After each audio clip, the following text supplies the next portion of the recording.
Então aqui, nós já temos duas coisas, né? Nós temos um povo que pecou, Adão e Eva, mas nós temos um Deus que promete que o descendente dessa mulher que pecou, ele feriria a serpente. Que o descendente dessa mulher destruiria o enganador, Satanás. Você já pode dar um glória a Deus por isso. Porque aqui já começa a história do Senhor, o nosso paizinho, que nos deu graça e misericórdia. Eu queria que a mídia também colocasse Efésios 2:8. A gente vai estar falando um pouquinho sobre a graça de Deus. Aleluia. Pois vocês são salvos pela graça, por meio da fé. Isto não vem de vocês, é dom de Deus. E eu queria também que voltasse, por favor, 2:1, para a gente poder ler ali o capítulo até o 8. Amém. Vou até o 8, tá?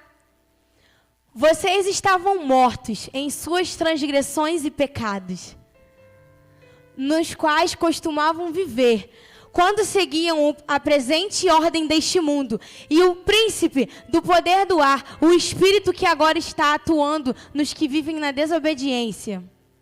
Anteriormente, todos nós também vivíamos entre eles, satisfazendo as vontades da nossa carne, seguindo os seus desejos e pensamentos, como os outros. Éramos, por natureza, merecedores da ira. Todavia, Deus, que é rico em misericórdia, pelo grande amor com que nos amou, deu-nos vida com Cristo, quando ainda estávamos mortos em transgressões. Pela graça, vocês são salvos.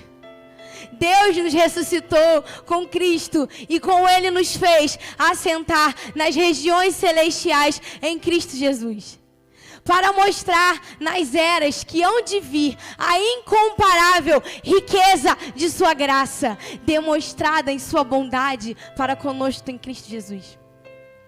Pois vocês são salvos pela graça, por meio da fé. Isto não vem de vocês, mas é dom de Deus. Aleluia.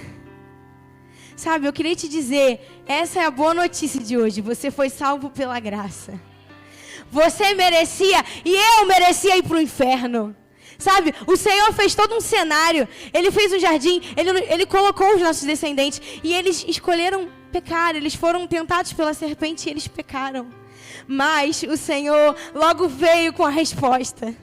Ele já declarou: você é mulher, você ouviu a serpente, mas eu já te prometo que o teu descendente vai ferir a cabeça dela. Eu já te prometo que o descendente da mesma mulher que pecou, ele trará a vitória a nós. Ele nos libertará. E essa palavra é muito forte. Sabe? O que seria esse dom de Deus? Não tem como a gente entender. Porque vem dos céus. Sabe? Um pai natural, alguém natural, quando alguém erra, no mesmo momento você pensa em castigo. No mesmo momento, imagina eu fazer algo com a minha mãe, ela não ia chegar e falar: mas o seu descendente, não é assim, sabe, dando um exemplo, mas não tem como a gente entender, sabe, assim como a canção diz: é real pra mim, eu não te entendo, não tem como explicar como o Senhor é grande, como a bondade dele é maravilhosa. E eu queria te dar essa boa notícia, te lembrar que você é salvo. E não é por obras, é pela fé em Cristo Jesus. Você é salvo, mesmo que você erre, né? Nós não somos pecadores, não vivemos no pecado, mas nós erramos, somos falhos. E mesmo assim, o Senhor, com tua misericórdia, Ele nos salva. Sabe, é muito lindo isso. Porque nós éramos merecedores da ira de Deus. Era sobre nós que Ele iria derrubar. Mas Ele teve misericórdia de você e de mim. E hoje Ele nos chama para uma nova vida. Sabe? Para uma liberdade em Cristo Jesus. Aleluia. E sabe, o Senhor, Ele nos encontra e Ele faz esse convite. E no mundo, né? O mundo é completamente o contrário. Ele diz pra gente que a gente não presta, que não vai dar pra nada, que não tem como, que já acabou, que é o fim. Só que o Senhor nos traz pra uma realidade. E eu quero falar sobre essa realidade nessa noite. Amém. E aí, quando a gente recebe esse convite, a gente entra numa etapa chamada primeiro amor. E aí a gente se apaixona pelo Senhor. A gente se apaixona pela sua palavra. E Ele começa a mudar a nossa vida. Porque o Senhor, Ele não promete só para você. Ele muda a sua geração. Ele muda a sua casa. Ele muda a sua família. Ele muda você por completo. Sabe, a gente chega diante de Deus pedindo para que Ele mude a minha história, mas Ele muda a nossa. Sabe, a mulher samaritana, quando Jesus encontra a mulher samaritana, ela só queria água. Ela só queria tirar água do poço. Enquanto Jesus conversava com ela só falava do pai Jacó que fez o poço, mas Jesus estava falando de outra coisa, de outra realidade. Ele não estava falando daquilo ali, daquele momento. É por isso que quando o Senhor nos chama, Ele nos torna espirituais, sabe? Paulo diz que o homem espiritual discerne todas as coisas, as naturais e as espirituais. Você é um homem espiritual? Eu sou. Aleluia. Glória a Deus. E o Senhor, quando Ele nos chama, Ele não nos pede nada. Ele só faz um convite. Ele nos chama para um relacionamento restaurado. Sabe, no Éden foi tudo perdido. É como se tudo que começou logo se perdeu.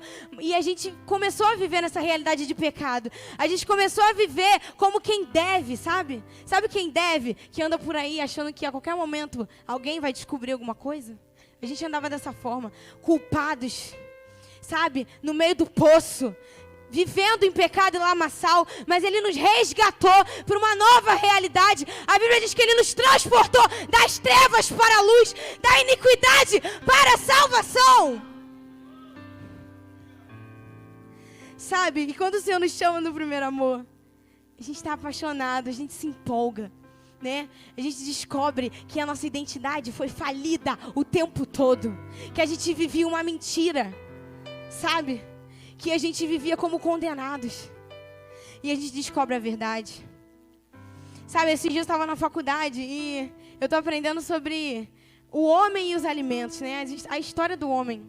E em todas as nações, em todas as histórias, em todas as religiões, os deuses pedem alguma coisa. Ah, você tem que deixar de comer isso, você tem que deixar de fazer isso. Você precisa sacrificar não sei quantos dias para poder me ouvir. E o Senhor não te pede nada! Sabe o que Ele te pede? Bota o pé aqui que eu te faço o resto. Só me aceita, só se posiciona que eu faço o resto na sua vida. É só isso que Ele te pede. Assim como Jesus dizia para os discípulos, Ele dizia, de graça vocês estão recebendo, então de graça vocês também precisam dar. Amém? Aleluia. E eu parando naquela sala, eu falei, meu Deus! Gente, eu estou vendo muito Cristo naquele lugar. Só confirma a minha fé. Sabe, o professor falando aí da teoria, né, do Big Bang. Tá bom, valeu.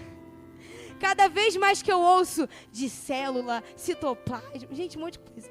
Eu só consigo ver como tinha que ter alguém por trás. Como tinha que ter um Deus perfeito, criando você por dentro, com todas as funções necessárias. Tá entendendo? É muito lindo. E a gente começa a queimar por Jesus e ter o primeiro amor, e é muito lindo. Só que chega uma hora que o Senhor nos chama para uma outra etapa. Eu quero falar dela. O tempo passa rápido, né, pastora? E eu quero falar dela, que eu chamei de o meio do caminho. Se você está anotando, pode botar essa parte aí. E se você não está, por gentileza, pega o seu caderno, o seu celular. Porque quando a gente sobe aqui, quando o pastor sobe, eu anoto tudo. Porque eu sei que o Espírito Santo vai me lembrar na hora que eu precisar daquela palavra. E o que seria esse meio do caminho? Sabe, eu lembro que quando eu cheguei nesse meio do caminho, a primeira coisa que eu notei, quando a gente está no primeiro amor, a gente é muito emocionado, né? Sentimental, a gente quer sentir tudo, eu quero sentir o Senhor, eu quero ver o Senhor, eu acordo, abro a janela, Senhor, fala comigo, eu tô aqui, e é tudo muito lindo. Só que chega uma hora que você deixa de sentir, só por sentir. Chega uma hora que você precisa decidir sentir.